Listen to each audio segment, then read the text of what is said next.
बिस्मिल्लाहिर्रहमानिर्रहीम। अस्सलाम वालेकुम नाज़रीन, प्रोग्राम दी डिबेट के साथ में हूँ आपका मेज़बान समर अब्बास कज़ाफ़ी और आप देख रहे हैं DTV।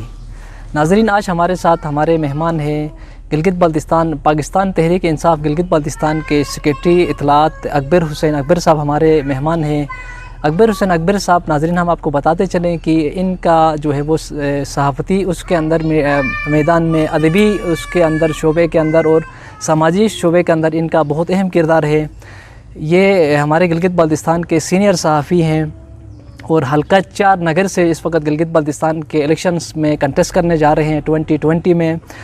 सबसे पहले हम अपना अकबर साहब आपको अपने इस प्रोग्राम में खुश आमदीद कहते हैं। Thank you. और यकीनन ये हम भी जानना चाहेंगे, हमारे व्यूवर्स भी ये जानना चाहेंगे कि आपका जो है वो पॉलिटिकली क्या प्रोफाइल है। उसके अलावा जो आप एक सीनियर सहाफ़ी गिलगित बल्तिस्तान के हमारे हैं, आपका मीडिया के अंदर आपकी बड़ी खिदमत है सहाफ़ती हवाले से। आप अपनी आपकी जो सहाफ़ती खिदमत है उस हवाले से और आपकी अदबी और समाजी खिदमत के हवाले से हम आपसे ही आपकी ज़बानी हम थोड़ा सुनना चाहेंगे। थैंक यू जी। सबसे पहले आपका चैनल और आपके अखबारात हमारे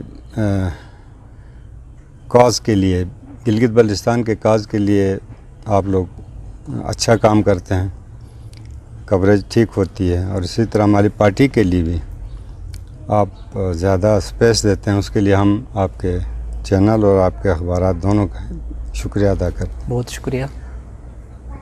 बात यह है कि ये लंबी कहानी है। हमारी ये सिलसिला जो है लंबा फैला हुआ है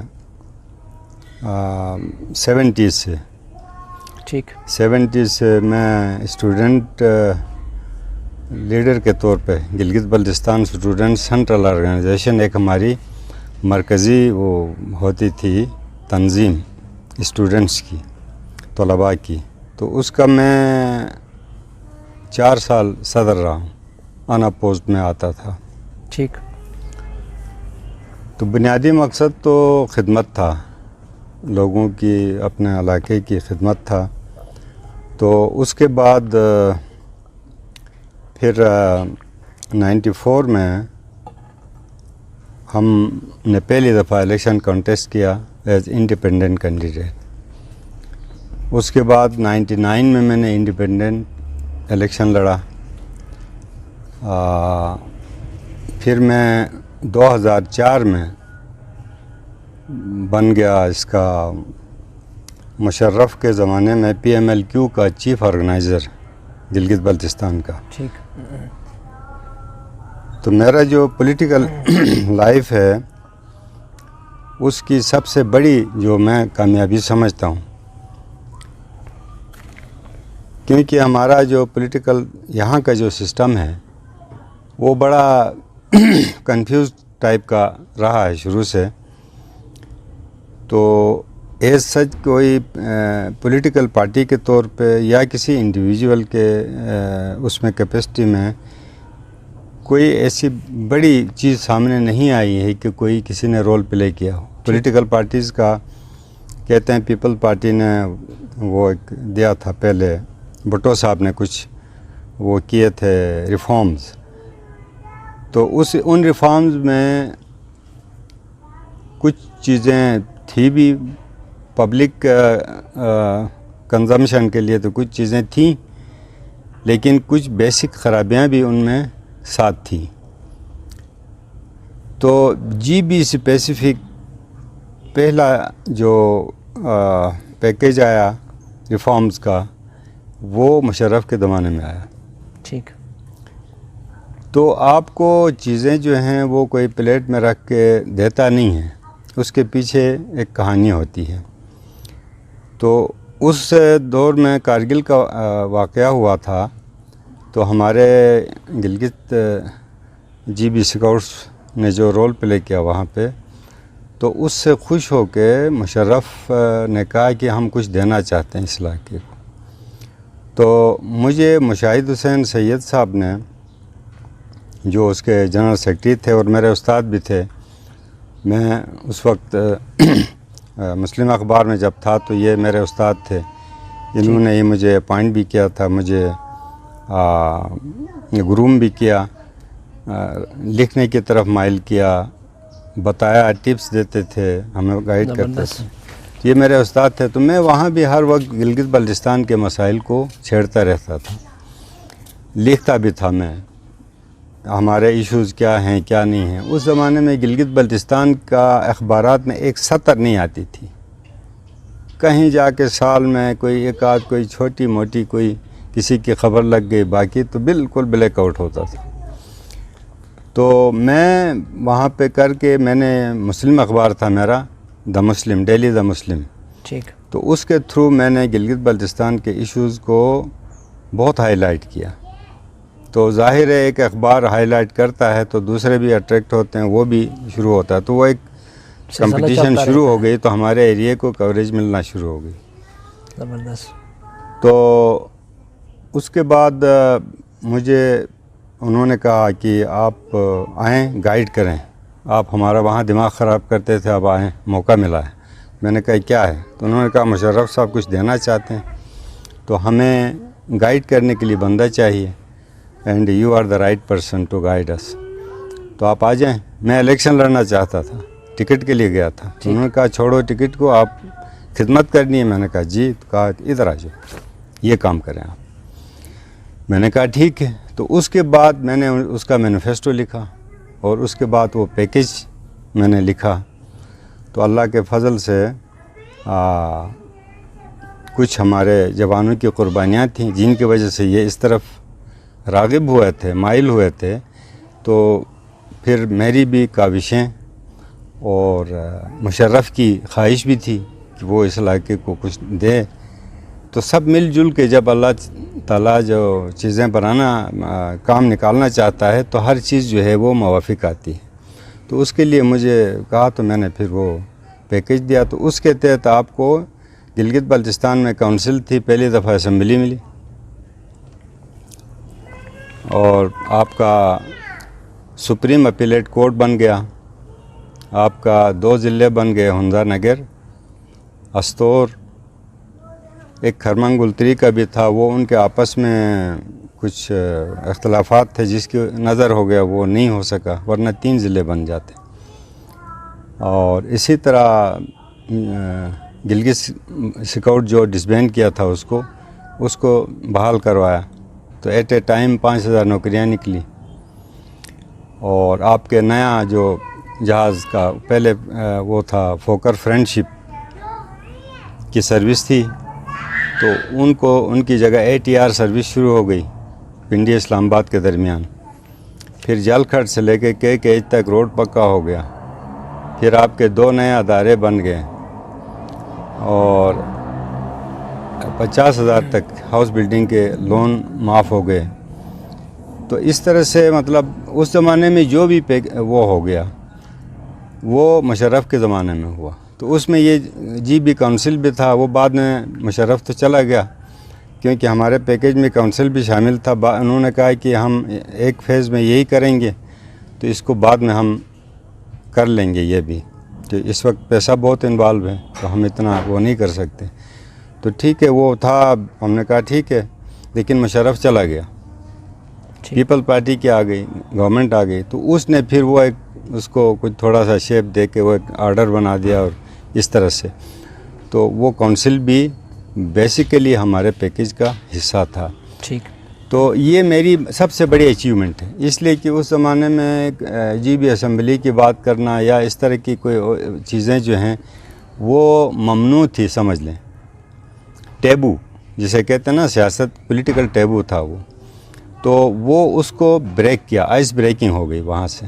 यानी आपकी ज़िंदगी में एक टर्निंग पॉइंट जो है, ये वो मुशर्रफ का दौर था और वो पैकेज था। तो उससे आपको असम्बली मिल गई, आज असम्बली आप लोग हैं। बिल्कुल। लेकिन बदकिस्मती से फिर वही बात होती है, जब आपकी लीडरशिप ठीक ना हो तो आप जो मर्ज़ी सामने रखें, फिर वो उसका कोई रिज़ल्ट अच्छा नहीं निकलता। तो हमारा जो यहाँ का जो कल्चर रहा है, तो उसको चेंज करने के लिए किसी ऐसी शख्सियत की ज़रूरत थी।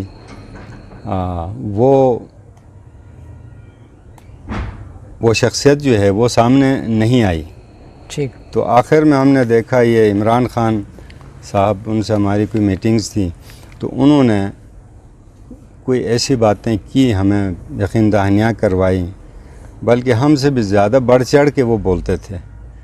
तो तब जाके हमने कहा कि नहीं, इधर से कुछ हमारे लिए बेहतरी हो सकती है, तो फिर हम इधर आ गए। बहुत ज़बरदस्त अपना अकबर साहब, आपने ओवरऑल चीज़ों को पूरा अपना अच्छी तरह डिस्क्राइब किया। यहाँ पे एक सवाल जो हमारे जहन में आ रहा है कि आपका जो है वो मीडिया के अंदर डेफिनेटली एक अहम बहुत किरदार है।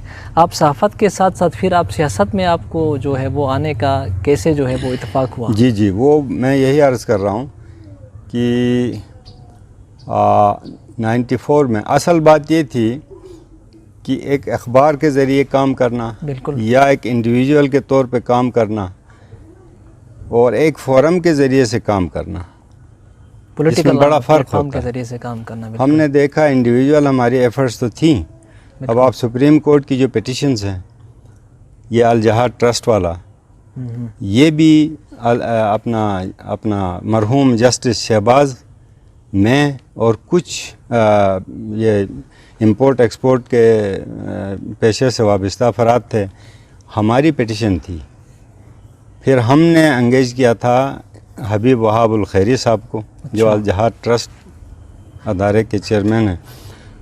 तो उन्होंने हमसे पैसे कम लिए। असल बात तो पैसे की होती है ना, अब इस तरह के केसेस फाइट करने के लिए बहुत पैसा चाहिए। ठीक है। तो उन्होंने हमारे साथ मेहरबानी की, हमसे कम फीस लिया। तो हमने अल जहाद ट्रस्ट के ज़रिए से वो पिटिशन किया, लेकिन उसकी कोई हियरिंग भी नहीं होती थी, पड़ी रही, 4 साल पड़ी रही। तो उसके बाद यहाँ पे आप छोटे होंगे, ये आपका इत्तेहाद चौक, ये इत्तेहाद चौक जो है वो उस जो हमारी तहरीक थी, यहाँ इतना बड़ा इज्तिमा हुआ था, हमने एंटी टैक्स मूवमेंट बनाया, उस वक्त सेल टैक्स लगा था। अच्छा। तो उसके ख़िलाफ़ मैंने और मेजर हुसैन शाह ने, बुनियादी हमारा रोल था, ठेकेदार एसोसिएशन जो था उनको, उन्होंने कहा हम पैसा लगाते हैं, तो हमने कहा बिस्मिल्लाह आ जाओ, फिर ये काम करो कि ये इल्लीगल है, ये लगा नहीं सकते हैं। तो उस पे हमने वो 99 की जो वो पहला आप हड़ताल कहें, पूरा GB वाइज गिलगित बल्तिस्तान को जाम कर दिया इसी डिमांड के ऊपर। तो उसमें फिर यहाँ बहुत बड़ा इज्तिमा हुआ। तो हुआ ये कि वो 24 आवर्स में वो विड्रॉ किया। उस ज़माने में गिलगित से पिंडी का किराया जो है, वो पिंडी से गिलगित के किराए के निस्बत 75 रुपये कम था उस दौर में। हमारे उसके नतीजे में ये हुआ। ज़बरदस्त। तो उसके बाद ये हमारा कोई सिलसिला रहा। फिर उसके बाद 2004 में मुझे उसका बनाया PMLQ का चीफ ऑर्गेनाइज़र। तो उसमें भी मुझे ये एजाज़ हासिल है कि मैंने सबसे पहले तो GB स्पेसिफिक एक मैनिफेस्टो लिखा, और उसके बाद वो पैकेज लिखा जिसके तहत गिलगित बल्तिस्तान को असम्बली मिल गई मुशर्रफ के ज़माने में, जनरल, और सुप्रीम अपीलेट कोर्ट बन गया। आपके 2 नए ज़िले हुंज़ा नगर और अस्तौर के ज़िले बन गए, और जो भी उसमें थे गिलगित GB स्काउट्स बहाल हो गया, पहले डिसबैंड हो गया था। तो और भी इस्लाहात उसमें हो गए, बहुत सारी थी जो भी मतलब उस मुशर्रफ के दौर में मेन जो चीज़ें हो गई, वो टर्निंग पॉइंट था हमारी पॉलिटिकल लाइफ का, GB का। क्योंकि उससे पहले कोई इस तरह की कोई अचीवमेंट कोई किसी सियासी जमात को या किसी इंडिविजुअल को ये क्रेडिट नहीं जाता था। तो ये सिलसिले जो है वो हो गए। उसके बाद कुछ अरसे के लिए मैं डॉर्मेंट हो गए, पीपल पार्टी में हम चले गए। तो पीपल पार्टी में भी देखा तो बाद में उसमें कोई मज़ा नहीं आया, तो फिर हम साइड पे हो गए। और उसके बाद 2013 में मैं दोबारा इसमें PTI में। अच्छा, PTI का मेरा पहले भी शुरू में सन 2000 में मुझे कहा गया था, वो नवाबज़ादा मोहसिन अली ख़ान थे इनके चीफ़ ऑर्गेनाइज़र, तो उसके दौर में मैं भी कुछ अर्सा में तहरीक इंसाफ में रहा, लेकिन चूँकि उस वक्त ये पार्टी जो है वो पूरी कंट्री लेवल पे नहीं थी, तो बाद में फिर हमने बस खामोशी हो गए। तो इस तरह से जो भी हमने स्टूडेंट से लेके जब स्टूडेंट थे उस ज़माने में भी और उसके बाद की ज़िंदगी में भी थ्रू आउट, तो हमने अपने इलाके के लिए सोचा और अपने इलाके के लिए काम किया। तो ये हमारी टोटल हमारी स्ट्रगल है। अब इसमें आ गए हैं। तो पीटीआई में आने की बुनियादी वजह भी ये थी कि इमरान साहब जो हैं वो इस गिलगित बल्तिस्तान के कोने कोने में वो घूमते फिरते रहे हैं और हमारे मामलात और मसाइल का हमसे कुछ ज़्यादा ही उनको इदराक है। तो जब हमने ज्वाइन किया था तो उस वक्त भी उनसे ये बातें हुई थी कि भाई आपका हमारे एरिया के बारे में क्या है। तो वो यही कहते थे कि नहीं, आप लोगों के लिए मैं बहुत कुछ करना चाहता हूँ और मैं अपनी उससे आखिरी लिमिट तक मैं जाऊँगा आपके राइट्स के लिए। तो ये हमारी टोटल स्ट्रगल है। अब इधर आ गए हैं, अब ये ज़िम्मेदारी हमें मिली है। हम कोशिश ये करेंगे कि हमारे इलाके में बेहतरी आए, यहाँ पे लोगों को राइट्स मिले, इनको एक रेस्पेक्टेबल लिविंग मिले। और ये है।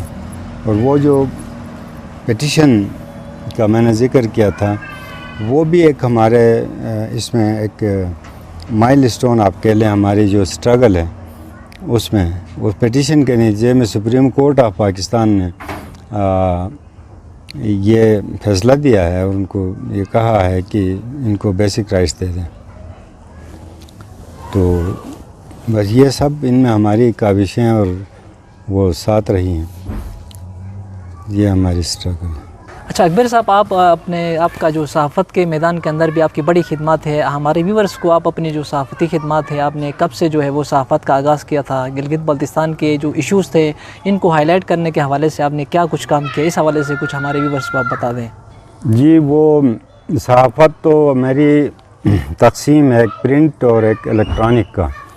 ठीक। तो इलेक्ट्रॉनिक में मैं 1972 से मैं रेडियो पाकिस्तान का जो शनास सर्विस है उसके लिए मैं as feature writer, script writer और इस तरह से किया। उसके बाद फिर मैं न्यूज़ में चला गया, न्यूज़ कास्टर, न्यूज़ ट्रांसलेटर। तो उसमें उस दौरान भी वहाँ पे हमारे लोग जो हैं उनको कॉन्ट्रैक्ट बेसिस पे रखते थे, रेगुलर कोई एम्प्लॉय नहीं था। तो उसमें भी हमने काफ़ी स्ट्रगल करके हमने रेगुलर 3 पोस्टें वहाँ क्रिएट करवाई।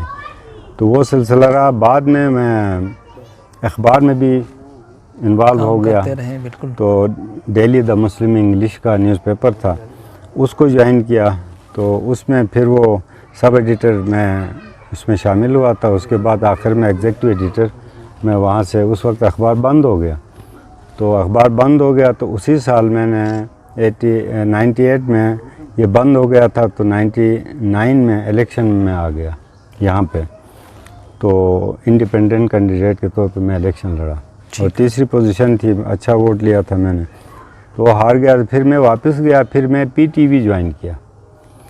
पीटीवी में वहाँ पे मैंने उर्दू सर्विस, और उसका बाद में आखिरी मेरी असाइनमेंट थी इंग्लिश और रीजनल न्यूज़ का मैं हेड था। तो उसमें मैंने अपने इलाके के लिए फिर वहाँ भी स्ट्रगल करके बल्ती शनाई की खबरें मैंने शुरू करवाई, वो भी प्राइम टाइम में हमारी। इस तरह उसके बाद फिर 60 साल की उम्र हो गई। तो उसके बाद गुड बाय कहना होता है, क्योंकि वो उनका कानून है। तो वहाँ से मैंने पीटीवी मैंने छोड़ दिया, रिटायर हो गए वहाँ से। ठीक। तो उसके बाद फिर पॉलिटिक्स में हमने ज्वाइन किया और ये पीटीआई को ज्वाइन किया। अच्छा अकबर साहब, अभी आप जो इलेक्शन कंटेस्ट करने जा रहे हैं पीटीआई के प्लेटफॉर्म के अंदर, आप इंफॉर्मेशन सेक्रेटरी हैं, आपके पीटीआई का क्या मैनिफेस्टो है गिलगित बल्तिस्तान के जो यहाँ के इश्यूज़ हैं, यहाँ के राइट्स के हवाले से आपकी पार्टी का क्या मंशूर है? देखिए जी, हमारे एक तो इश्यूज़ हैं, एक राइट्स हैं। इश्यूज़ जो हैं वो कहते हैं ना, हाथी के पाँव में सबका पाँव। अगर एक चीज़ ऊपर की जो चीज़ है जिससे तमाम चीज़ें जो हैं वो सोते उसके निकलते हैं, तो वो अगर आपको अवेलेबल ना हो तो बाकी चीज़ें जो हैं इनका बात करना जो है ये वक्ती गपशप होती है, टाइम गुजारो और इस तरह का। तो असल जो हमारा यही है कि हमारी आइडेंटिटी नहीं है, हमारी जो कॉन्स्टिट्यूशनल वो है, तो वो कुछ हमारा लिंकेज बन गया है कश्मीर इशू से। गो कि हम कश्मीर का ना लीगल पार्ट है ना कॉन्स्टिट्यूशनल पार्ट है। वो जब तक रिज़ॉल्व नहीं होता है और वो कश्मीर इशू जब तक रिज़ॉल्व नहीं होता है उस वक्त तक उबरी दौर में सिर्फ गवर्नेंस को बेहतर करने के लिए हम बिल्कुल कोई अब सेटअप दिया जा सकता है। ये डिपेंड करता है कि गवर्नेंस का जो निज़ाम है, सिस्टम जो आपको दिया जाता है, जिसमें आप एग्रीव्ड फील ना करें, आपके ग्रीवांसेस जो हैं वो दूर हों। तो असल मसला इसका है। अच्छा अकबर साहब, आपका जो सहाफ़त के मैदान के अंदर भी आपकी बड़ी खिदमत है। हमारे व्यूवर्स को आप अपनी जो सहाफ़ती खिदमत है, आपने कब से जो है वो सहाफ़त का आगाज़ किया था, गिलगित बल्तिस्तान के जो इश्यूज़ थे इनको हाईलाइट करने के हवाले से आपने क्या कुछ काम किया, इस हवाले से कुछ हमारे व्यूवर्स को आप बता दें। जी, वो सहाफ़त तो मेरी तकसीम है एक प्रिंट और एक इलेक्ट्रॉनिक का। ठीक। तो इलेक्ट्रॉनिक में मैं 1972 से मैं रेडियो पाकिस्तान का जो शनाज़ सर्विस है उसके लिए मैं as feature writer, script writer और इस तरह से किया। उसके बाद फिर मैं न्यूज़ में चला गया, न्यूज़ कास्टर, न्यूज़ ट्रांसलेटर। तो उस दौरान भी वहाँ पे हमारे लोग जो हैं उनको कॉन्ट्रैक्ट बेसिस पे रखते थे, रेगुलर कोई एम्प्लॉय नहीं था। तो उसमें भी हमने काफ़ी स्ट्रगल करके हमने रेगुलर 3 पोस्टें वहाँ क्रिएट करवाई। तो वो सिलसिला रहा। बाद में मैं अखबार में भी इन्वॉल्व हो गया। बिल्कुल। तो डेली द मुस्लिम इंग्लिश का न्यूज़पेपर था, उसको ज्वाइन किया। तो उसमें फिर वो सब एडिटर मैं उसमें शामिल हुआ था। उसके बाद आखिर में एग्जीक्यूटिव एडिटर मैं वहाँ से, उस वक्त अखबार बंद हो गया। तो अखबार बंद हो गया तो उसी साल मैंने 98 में ये बंद हो गया था। तो 99 में इलेक्शन में आ गया यहाँ पे। तो इंडिपेंडेंट कैंडिडेट के तौर पे मैं इलेक्शन लड़ा और तीसरी पोजीशन थी, अच्छा वोट लिया था मैंने। तो हार गया। फिर मैं वापस गया, फिर मैं PTV ज्वाइन किया।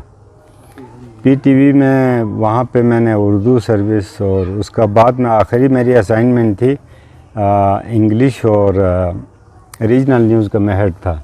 तो उसमें मैंने अपने इलाके के लिए फिर वहाँ भी स्ट्रगल करके बल्ती शनाई की ख़बरें मैंने शुरू करवाई, वो भी प्राइम टाइम में हमारी। इस तरह उसके बाद फिर 60 साल की उम्र हो गई। तो उसके बाद गुड बाय कहना होता है, क्योंकि वो उनका कानून है। तो वहाँ से मैंने PTV मैंने छोड़ दिया, रिटायर हो गए वहाँ से। ठीक। तो उसके बाद फिर पॉलिटिक्स में हमने ज्वाइन किया और PTI को ज्वाइन किया। अच्छा अकबर साहब, अभी आप जो इलेक्शन कंटेस्ट करने जा रहे हैं PTI के प्लेटफॉर्म के अंदर, आप इंफॉर्मेशन सेक्रेटरी हैं, आपके PTI का क्या मैनिफेस्टो है गिलगित बल्तिस्तान के जो यहाँ के इश्यूज़ हैं, यहाँ के राइट्स के हवाले से आपकी पार्टी का क्या मंशूर है? देखिए जी, हमारे एक तो इश्यूज़ हैं, एक राइट्स हैं। इश्यूज़ जो हैं वो कहते हैं ना, हाथी के पाँव में सबका पाँव। अगर एक चीज़ ऊपर की जो चीज़ है जिससे तमाम चीज़ें जो हैं वो सोते उसके निकलते हैं, तो वो अगर आपको अवेलेबल ना हो तो बाकी चीज़ें जो हैं इनका बात करना जो है ये वक्ती गपशप होती है, टाइम गुजारो और इस तरह का। तो असल जो हमारा यही है कि हमारी आइडेंटिटी नहीं है, हमारी जो कॉन्स्टिट्यूशनल वो है, तो वो कुछ हमारा लिंकेज बन गया है कश्मीर इशू से। गो कि हम कश्मीर का ना लीगल पार्ट है ना कॉन्स्टिट्यूशनल पार्ट है। वो जब तक रिज़ॉल्व नहीं होता है और वो कश्मीर इशू जब तक रिज़ॉल्व नहीं होता है उस वक्त तक अबूरी दौर में सिर्फ गवर्नेंस को बेहतर करने के लिए हाँ बिल्कुल कोई अब सेटअप दिया जा सकता है, ये कोई इस तरह डिपेंड का। करता है कि गवर्नेंस का जो निज़ाम है, सिस्टम जो आपको दिया जाता है, जिसमें आप एग्रीव्ड फील ना करें, आपके ग्रीवांसेस जो हैं वो दूर हों। तो असल मसला इसका है। अभी ये कहते हैं ना कि वो शोभा देना, फलां करना, ये करना, ये सब फजूल बातें, ये सिर्फ वो वक्त ज़ाया करने वाली बात है।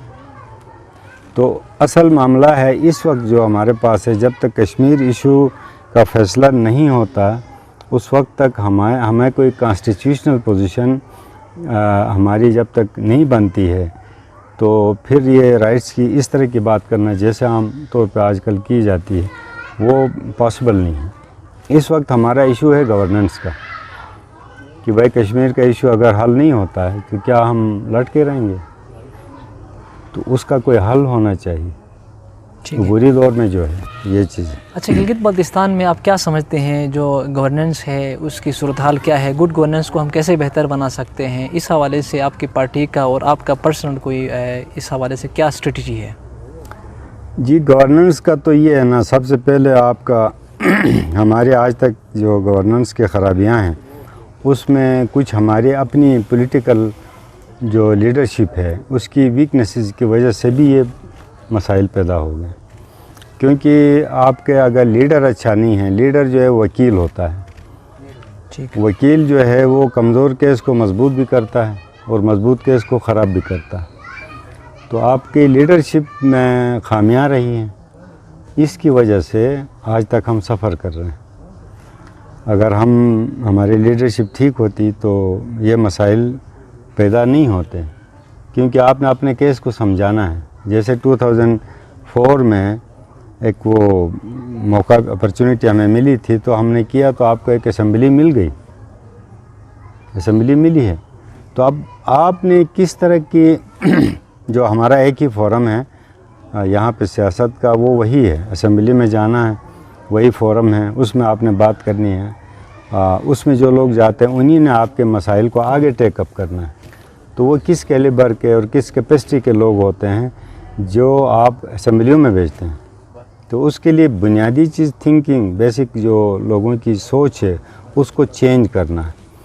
और जो PTI का जो तब्दीली का नारा है वो भी यही है कि जो स्टेटस को है और वो जो ओल्ड स्टाइल की जो पॉलिटिक्स हैं उन सब से शिफ्ट करना है, शिफ्ट करके एक नए अंदाज से, कि इस तरह कि वो देखें ना, आज से जो पहले के 50 साल या 55 साल 60 साल पहले के जो मसाइल थे या जो डायनामिक्स उस वक्त थे पॉलिटिक्स की, वो आज नहीं है, आज चेंज हो गई।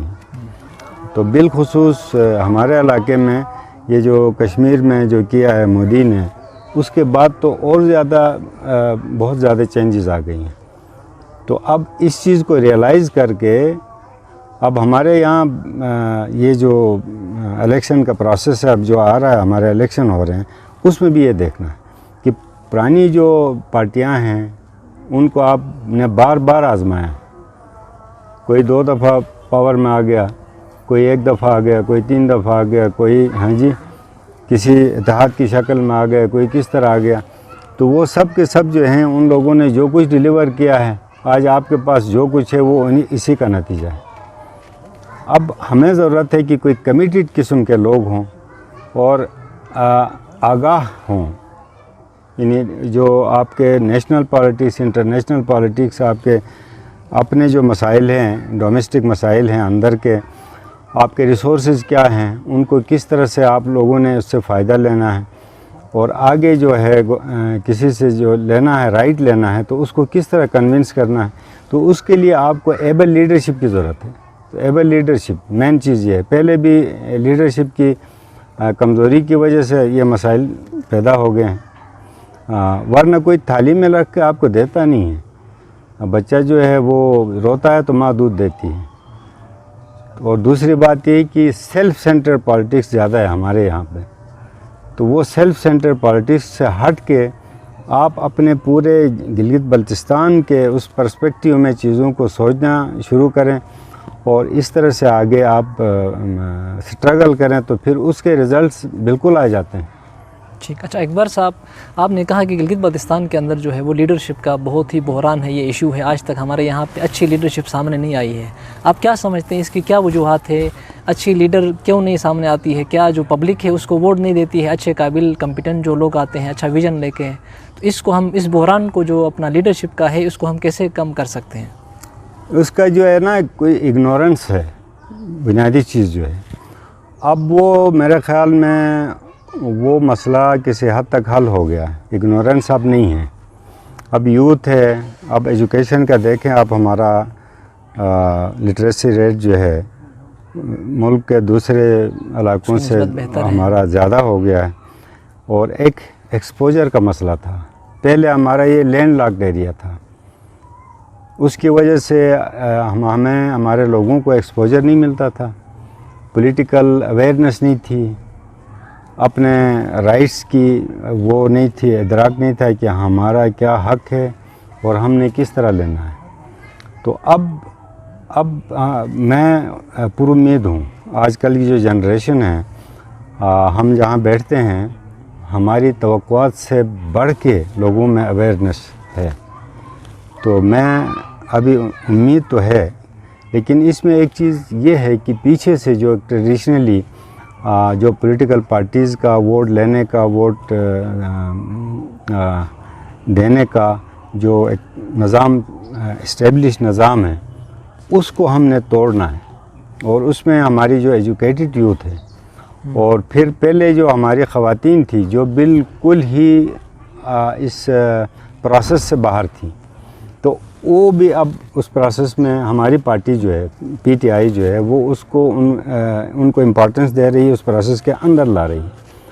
तो उससे जो इनकी ये जो आबादी है 51% बनती है और ख़वातीन की, और फिर यूथ जो एजुकेटेड यूथ है, उनका जो सोचने का अंदाज़ है, वो जो एक था ना, वो ट्राइबल सिस्टम है, सेक्टेरियन चक्कर है, कौम परस्ती है, फलान परस्ती है, वो कौम यार मुसलमान हम सब के सब एक हैं, एक मुल्क में रहते हैं। तो ये जो फरसौदा किस्म की चीज़ें, इन लोगों ने हमारी इसको डबोया है, नुकसान पहुंचाया, एरिया को नुकसान पहुंचाया। तो अभी जो पढ़े लिखे आजकल के जो यूथ है, वो बहुत ज़्यादा इससे बाला हो गई, तो वो आ रहे हैं, उनको पता है। तो मैं यही उम्मीद है कि अब कि हम जब लोग, हमारे नुमाइंदे जाएंगे असेंबली में, और हमारी पार्टी का भी ये है कि हम एजुकेटेड यूथ हो, ज़्यादा प्रेफर उन्हीं को करते हैं कि इस तरह के लोग, उनको लीडरशिप के उसमें कार्डर्स में हम लेकर आएँ, उनको रोल दे दें उनको, ताकि वो अपना रोल प्ले करें। तो वो जो पुराना जो फरसौदा जो सोच के लोग थे, पुरानी सोच के, वो ज़रा हट जाएं इस सिस्टम से अभी। तो उम्मीद यही है कि इंशाल्लाह अच्छे रिजल्ट्स आएंगे हमारे। अच्छा अकबर साहब, आम गिलगित बल्तिस्तान के अंदर ये तासुर है, या जो हम माजी में देखते हैं, तो जो भी पार्टियां वफाक के अंदर इक़्तिदार में रही है, उनका इन्फ्लुएंस यहाँ गिलगित बल्तिस्तान के आने वाले इलेक्शंस में होता रहता है, जिस तरह पीपल्स पार्टी का हो, नून का हो। तो इस दफ़ा वफाक के अंदर पीटीआई की गवर्नमेंट है। आप क्या समझते हैं कि गिलगित बल्तिस्तान के आने वाले इलेक्शन में वफाक की जो पार्टी होगी वो असरअंदाज होगी? जी, वफाक की पार्टी के लिहाज से इससे पहले जो असरअंदाज होते रहे हैं, वो एक अलग वो एंगल है। हमारी पार्टी की तरफ लोगों का झुकाव इसलिए है कि पहले मुल्क के अंदर भी जो वोट लेने का या वोट देने का एक सिस्टम था, वो मखसूस किस्म के ग्रुप्स आ गए थे, छा गए थे, ये माफियाज बन गए थे। ठीक है। तो वो लोग उससे बाहर नहीं आ पा रहे थे, क्योंकि उनके पास ऑप्शन नहीं था। और अब जो हमारे प्राइम मिनिस्टर हैं इमरान खान साहब जो हैं, ये लोग आ गए हैं, ये अपनी पार्टी को, अपनी टीम को लेकर आगे आए हैं। तो एक ऐसे स्लोगन के साथ आए हैं, और उस स्लोगन के ऊपर ये काम भी कर रहे हैं। स्लोगन क्या है कि मुल्क के जो करप्शन है, असल जो बेन ऑफ आवर इश्यूज़ जो है, वो करप्शन है। क्योंकि जो ग्रुप्स बने थे वो माफियाज बन गए थे, और वो माफियाज जो हैं पाकिस्तान के वसाइल को अपने बाप का वो समझते थे, विरासत तरका समझ के वो उसको हड़प कर खा जाते थे। वरना ऐसा नहीं है। हमारा ये मुल्क जो है देखें सॉरी,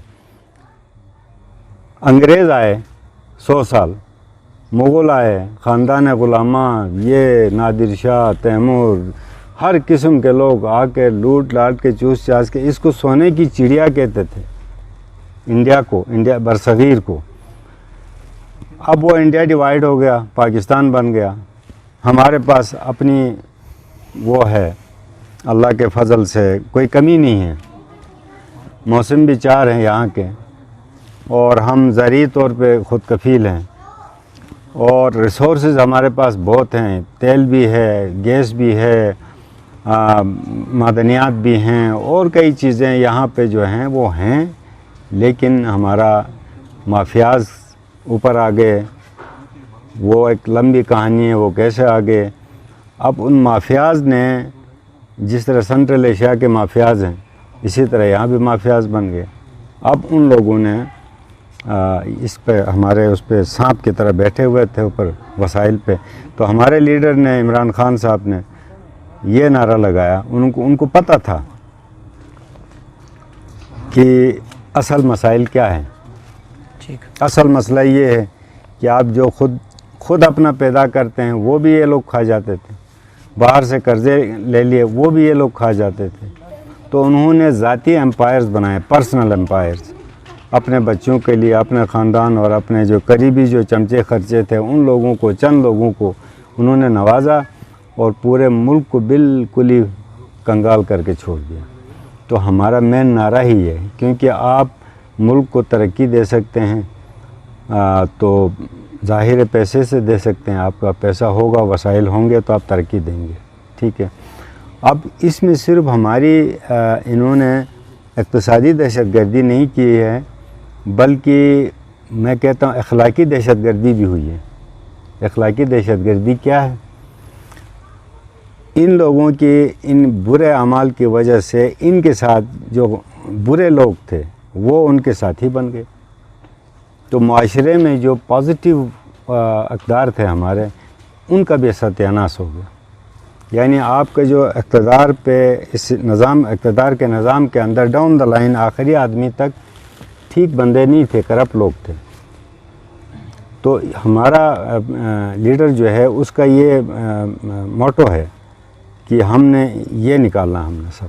जब ये निकल आएगा, जब पता चला कि आज बड़े बड़े जो, जिन पे कोई आँख भी नहीं उठा के देख सकता था, आज वो घसीट रहे हैं अदालतों में, कटहरों में खड़े हो जाते हैं, हैं जी, कोई बीमारी का बहाना बना के, कोई किसका बहाना बना के मुल्क से भाग रहे हैं। तो वो उनको हिम्मत आ गई लोगों में। तो अब जो भी आएगा तो वो फिर सोच समझ के आएगा, और इस तरह नहीं है कि जिस तरह का पहला का एक सिस्टम था कि खाओ जी, खाओ पियो, ये आपका बाप का माल है, कोई आपको क्या कह सकता है। तो वो ख़त्म, उनको गिरबान से पकड़ के उनको सामने लेकर आया। तो इससे न सिर्फ गुज़श्ता हमारे जो रिसोर्सेज हैं वो वापस आएंगे, बल्कि हमारे जो नए वसाइल, हमारे जो मौजूद वसाइल हैं, उनमें भी उनकी लूटमार बंद हो जाएगी। और आइंदा आने वाले 10 दफ़ा सोचेंगे कि नहीं जी, हमने इक़्तिदार में पैसा बनाने के लिए नहीं जाना है, बल्कि खिदमत के लिए जाना है। ठीक। अच्छा अकबर साहब, आपने कहा कि बरसगीर जो है वो एक सोने की चिड़िया की हैसियत जो है वो रखता था। तो इसी तरह गिलगित बाल्टिस्तान की हम बात करते हैं तो हमारा इलाका भी नेचर रिसोर्सेज के हवाले से बड़ा रिच है। यहाँ के लोग भी सोने के जो है वो कान में सोते हैं, भूखे सोते हैं। तो आप क्या समझते हैं हमारे यहाँ के जो नेचर रिसोर्सेज है उनका हम दानिशमंदाना इस्तेमाल कैसे कर सकते हैं? देखें जी, मैंने और आपने इसका इस्तेमाल नहीं करना है। इस्तेमाल जो आपके ऊपर जो हुकूमतें आती हैं, ये उनका काम है। मेरा और आपका काम ये है कि हमने वोट किसको देना है। अच्छा। कि उसका किरदार क्या है, उसकी कैपेसिटी क्या है, लीडरशिप क्वालिटीज़ हैं या नहीं हैं उनमें। ऐसे लोगों को आप लेकर आ जाएं, जब आप अच्छी हुकूमतें बनाएंगे। इसी तरह पूरे पाकिस्तान का डायलेमा है, क्या हमारे जो रिसोर्स, हमारे मौजूद वसाइल हैं, हाँ। उनको टैप किया प्रॉपरली, उनको एक्सप्लोर किया है? नहीं किया, पैसा नहीं लगाया। इसी तरह हमारे पास एक बहुत बड़ी दौलत है। सबसे बड़ी दौलत क्या है?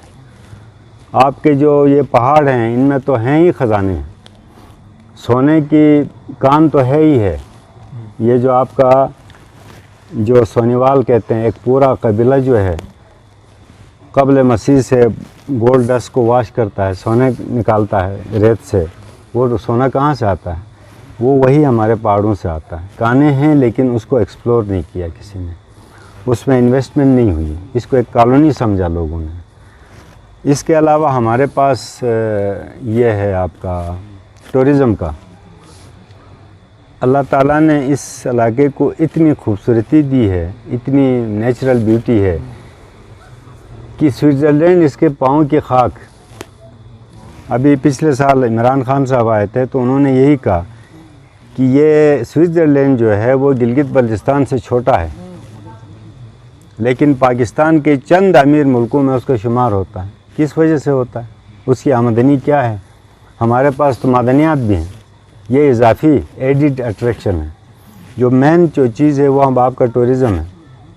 जब टूरिज़म आपका डेवलप होगा, आप स्विट्ज़रलैंड से 100 गुना ज़्यादा हमारे पास वो है टूरिस्ट अट्रैक्शन है हमारे पास, ठीक है। उसके साथ आपके मादनियात भी हैं।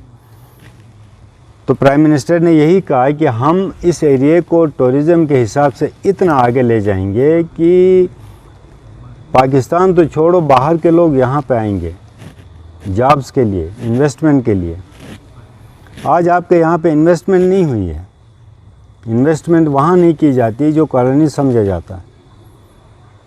इसकी वजह यह है कि आपकी लीडरशिप जो है उसने मेन जो लीडरशिप है मुल्क की,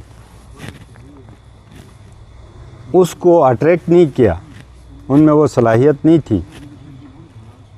तो अब अच्छी लीडरशिप आगे आएगी और इमरान साहब जो है, आप ये समझ लें कि वो 50% पाकिस्तान के, 50% गिलगित बल्तिस्तान के, इसलिए कि वो तकरीबन हम लोगों से ज़्यादा इस इलाके में हर कोने में वो घूमे और हर इलाके के लोगों का भी पता है, वहाँ के वसाइल क्या हैं उनका भी पता है, सब चीज़ें उनको मालूम।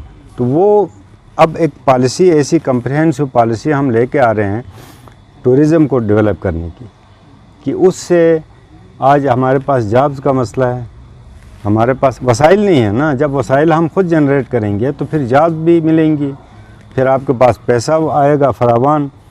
कहा कि बाहर के लोग आएंगे यहाँ जॉब ढूंढने। तो हमारी गवर्नमेंट की ये पॉलिसी है।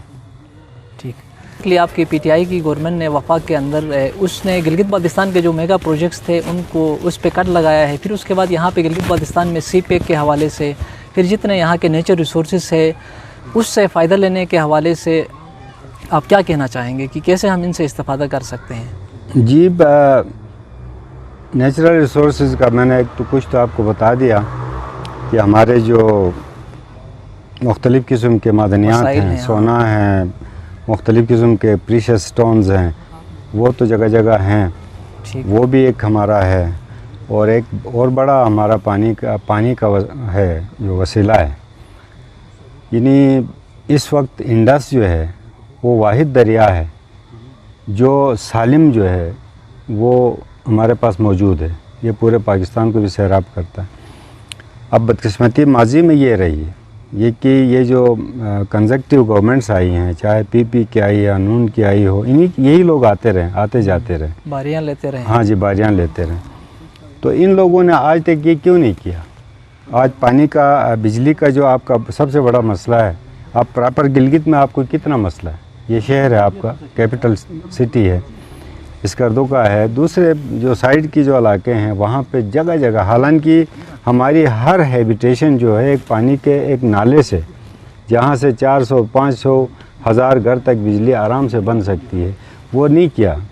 उससे पहले वो एक ज़माने में जनाब तेल से चलने वाले मशीनें लगाई थी, वो एक एक्सपेंसिव वो बिजली पैदा होती थी, उसमें किक बैग्स वगैरह कोई पता नहीं कहाँ की मशीनरी लेकर आते हैं, कोई यूरोप से जनाब आली उठा के। तो ये करप्शन था ये सारा। देखें हमारे ये चाइनीज़ हैं, ये हंसते हैं हमें देख के कि भाई आपकी जगह जगह इस तरह से पानी है और आपके पास बिजली नहीं है। तो वो एक मसला है। अभी हमारे पास इसके जो मेगा प्रोजेक्ट्स है, जो ये जो आपका रन ऑफ रिवर वो है बोंजी का, वो टनल वाला जिससे रन ऑफ रिवर पे बिजली पैदा की जा सके, तो इसमें इतनी बिजली पैदा की जा सकती है कि हम एक्सपोर्ट कर सकते हैं। उसमें गिलगित बल्तिस्तान का मसला अपनी जगह वो हल हो जाएगा, वो खामखा हो जाएगा। लेकिन पाकिस्तान में जो बिजली की जो शॉर्टेज आइंदा आने वाली दिनों में जो बिजली की मज़ीद जो तलब होगी, उसको मीट करने के लिए वहाँ पे अभी बादशाह दयामर डैम है, ये भी है, क्योंकि ये पहले बादशाह डैम था। अब वो दयामर वही 2004 के उस पैकेज में ये मैंने शामिल कराया था, दयामर का नाम। अब उसके बेनिफिट्स भी हमें मिलेंगे उसकी वजह से, और वहाँ से जो बिजली पैदा होगी वो तो और ज़्यादा पैदा होगी। तो ये है असल बात। मैंने फिर वही कहा ना, लीडरशिप में अवेयरनेस हो, और फिर उसमें सेल्फ सेंटर पॉलिटिक्स ना हो, कुछ कौम का दुख दर्द भी हो, तो फिर जाके वो आपको हर तरह की जो मसाइल हैं, बेरोज़गारी है आपकी, वो भी ख़त्म हो जाती है, पैसे की कमी है वो भी ख़त्म हो जाती है, और इसके अलावा मज़ीद चीज़ों को आप डेवलप करना चाहें तब भी आपके पास वसाइल अवेलेबल होते हैं। इस वक्त हम डिपेंडेंट हैं फेडरल गवर्नमेंट के ऊपर, हमारी आंखें उधर होती हैं।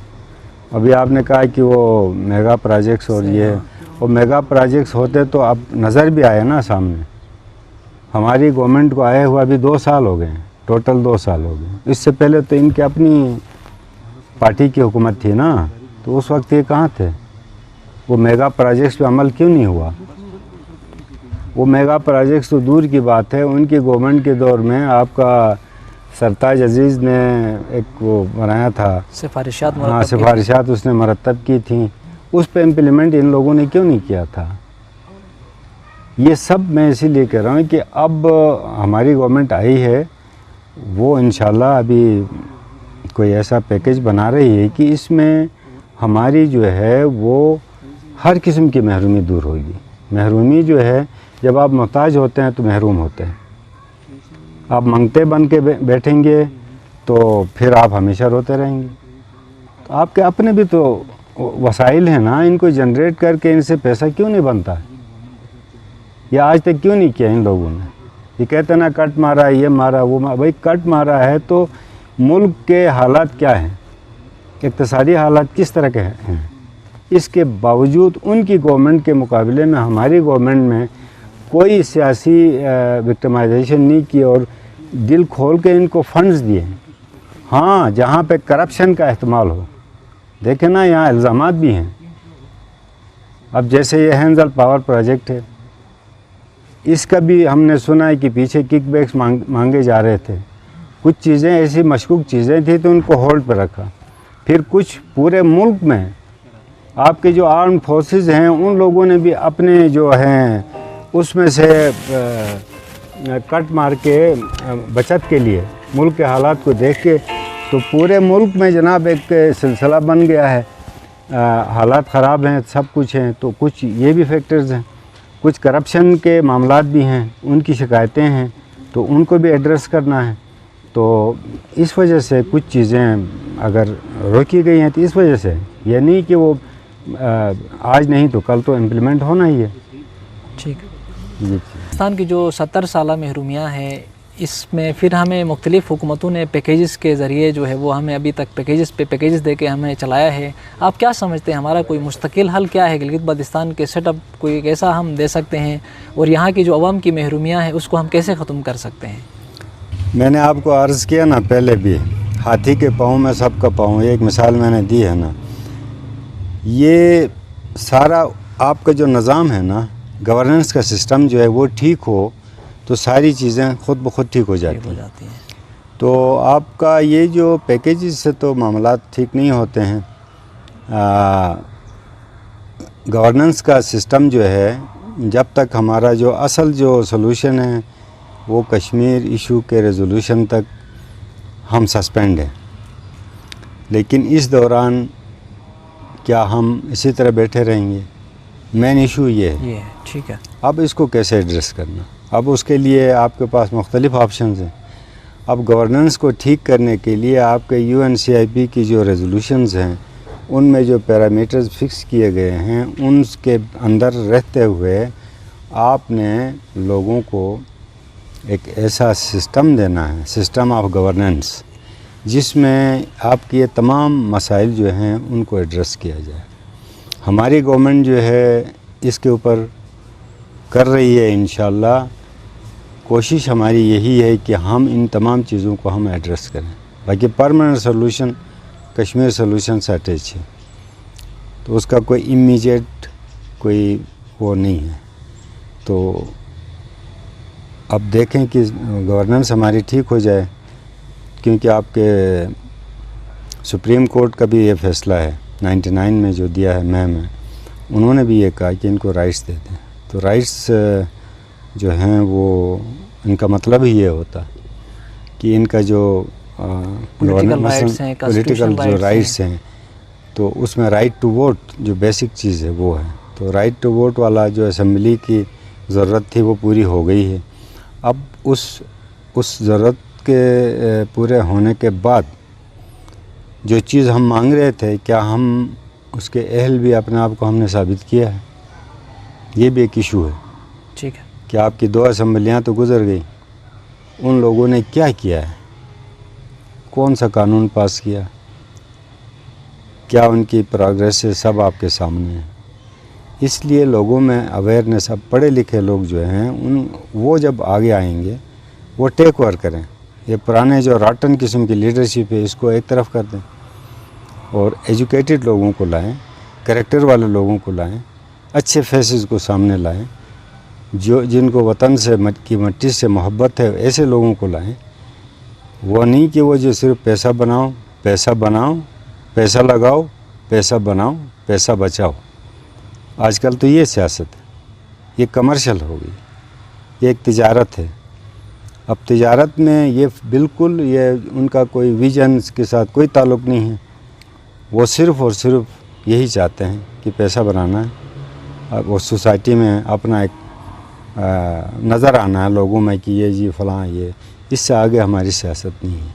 उसके लिए उन्होंने हर चीज़ को कुर्बान किया हुआ है। अब रिवर्स करें।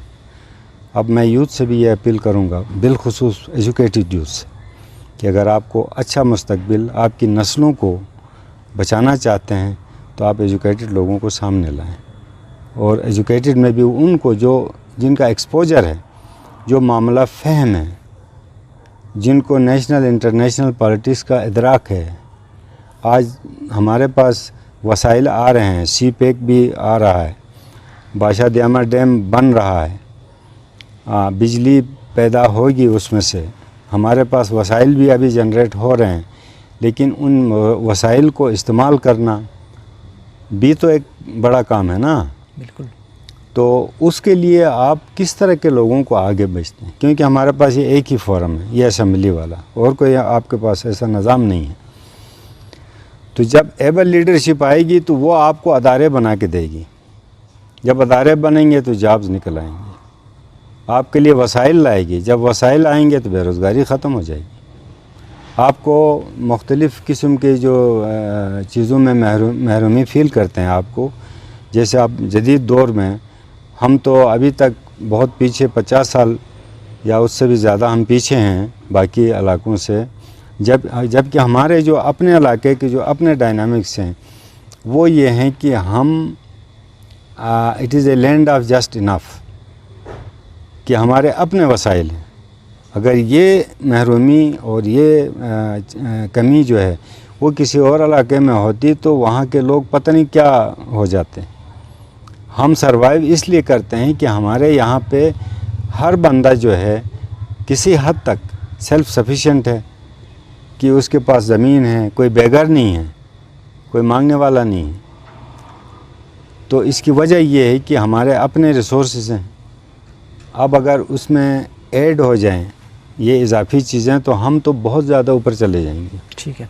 अच्छा, अकबर साहब की आपके जो अपोजिशन है पार्टी से, उनका ये कहना है कि पीटीआई जो है वो इस वक्त गिलगित बल्तिस्तान के अंदर पॉलिटिकल पार्टीज़ को कमज़ोर कर रही है, कुछ ताकतें भी इसके पीछे हैं। फिर उसके अलावा पीपल्स पार्टी के अंदर मुख्तलिफ आपके पीटीआई के अंदर मुख्तलिफ पार्टीज़ से जो है वो लोग धड़ाधड़ इस पार्टी के अंदर शामिल हो रहे हैं। ऐसे उसमें आप क्या समझते हैं कि अच्छी क़यादत सामने आ जाएगी कि नहीं? वहीं जो बारियाँ लेने वाले या जो लोटे हैं या जो मुख्तलिफ माफिया से वो फिर इसी तरह पॉलिटिक्स के अंदर चलते रहेंगे? देखें जनाब, मरकज़ में भी हमारी गवर्नमेंट जब आई थी तो हमारी कोई ऐसी मेजॉरिटी वाली गवर्नमेंट नहीं है, इसकी वजह से मसाइल है हमारे लिए। मैंने आपको अर्ज़ किया ना, पहले जो हमारा इलेक्शन का प्रोसेस था उसमें इस तरह के वो चीज़ें आ गई हैं, लोग आ गए हैं। जहाँ तक आप कहते हैं कोई फोर्सेस कर रहे हैं या ये कोई फोर्स नहीं करती है, ये लोग टूट के खुद आ रहे हैं, ये खुद आ रहे हैं। इसलिए कि उन्होंने देखा है कि दूसरी जो पार्टियां हैं वो डिलीवर नहीं कर पाती या उनके अंदर कोई जान नहीं है, उनकी दुकानें सियासी खोखे बंद हो रहे हैं, तो उन्होंने कहा कि ये नहीं वो है, तो हम इसकी तरफ आ रहे हैं। तो हमें एक यहाँ गिलगित बल्तिस्तान में भी एक पावरफुल गवर्नमेंट की ज़रूरत है, उसकी ज़रूरत तो है, लेकिन ये भी नहीं है कि जो आ रहे हैं हमने सबको जनाब वाली सीटें देनी हैं या टिकट देना है या ये कर, ऐसा कोई नहीं है। हमारे उसके अंदर ये कंडीशन ही नहीं है, न कि इस तरह की कोई ऑफ़र किसी को दी जाती है। वो जो आते हैं वो आ जाएं, लेकिन अगर वो ये समझ के आते हैं, कोई जो भी आता है अगर आ जाता है, अगर किसी और अल्टीरियर मोटिव से कोई बंदा आता है कि मैं आके मैं ये करूँगा, हुकूमत इधर छोड़ के उधर जाके फिर फ़ायदे लूँगा, ये आपने देखा हमारे अपने जो मरकज़ में जो हैं कितने हमारे अपने लोगों के ख़िलाफ़ मुकदमे हो गए। या इस तरह के लोग हैं जो दागदार लोग हैं, वो समझते हैं कि हम इधर घुस के हम अपने आप के लिए कोई बचत का रास्ता निकालेंगे, ऐसा नहीं है। अगर आ रहे हैं तो हम रोक तो नहीं सकते हैं, जमहूरियत है, कोई भी आ सकता है, आ जाए। ठीक है। लेकिन हमारा PTI का अपना एक मोटो है, अपना एक स्लोगन है। आपने देखा है कि मुल्क के कितने लोग जो हैं बड़े बड़े, जिनको पहले भी मैंने कहा, उनको जनाब अंदर किया। ख़ुद PTI के लोग जो हैं तब ताकतवर लोग थे, वो आज अदालतों में हैं, नैब के केसेस वो फेस कर रहे हैं। छोड़ना नहीं है किसी को। अच्छा अकबर साहब, लास्ट में आप अपने हलके के जो आवाम के वहाँ की हलके की जो डायनेमिक्स है उस हवाले से भी बात करें, और आने वाले इलेक्शन में आवाम को आप क्या मैसेज देना चाहेंगे? वोट का जो कास्ट है वो किस तरह करें?